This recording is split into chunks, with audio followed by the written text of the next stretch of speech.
والمحصنات من النساء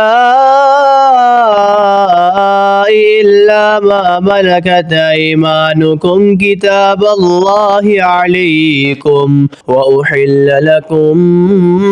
ما وراء ذلكم أن تبتغوا بأموالكم محسنين غير مسافحين فما استمتعتم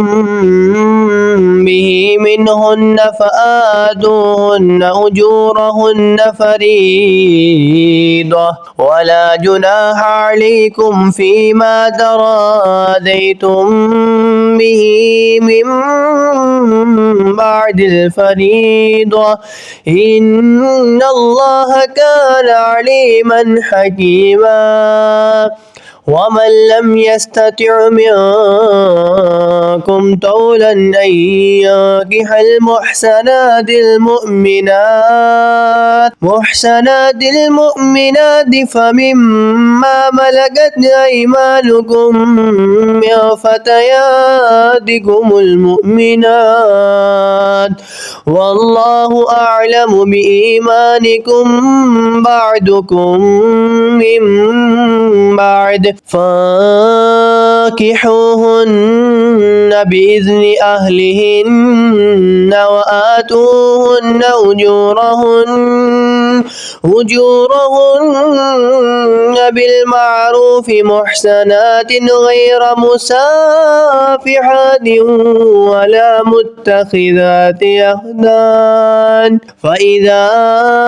أحسن فإن أتين بفاحشة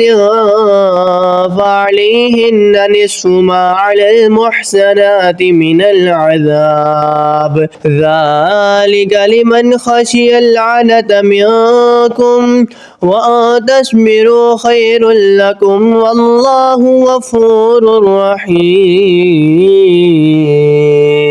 اور حرام ہے شوہردار عورتیں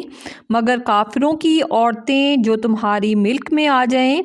یہ اللہ کا نوشتہ ہے تم پر، اور ان کے سوا جو رہیں وہ تمہیں حلال ہیں کہ اپنے مالوں کے عوض تلاش کرو، قید لاتے نہ پانی گراتے، تو جن عورتوں کو نکاح میں لانا چاہو ان کے بندھے ہوئے مہر انہیں دو،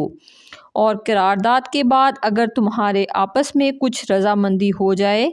تو اس میں گناہ نہیں، بے شک اللہ علم و حکمت والا ہے۔ اور تم میں بے مقدوری کے باعث جن کے نکاح میں آزاد عورتیں ایمان والیاں نہ ہوں تو ان سے نکاح کرے جو تمہارے ہاتھ کی ملک میں ایمان والی کنیزیں، اور اللہ تمہارے ایمان کو خوب جانتا ہے۔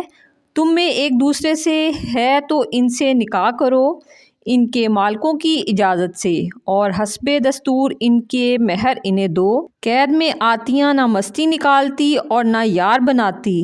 جب وہ قید میں آ جائیں پھر برا کام کریں تو ان پر اس سزا کی عادی ہے جو آزاد عورتوں پر ہے، اس کے لیے جسے تم میں سے زنا کا اندیشہ ہے، اور صبر کرتا ہے تمہارے لیے بہتر ہے، اور اللہ بخشنے والا مہربان ہے۔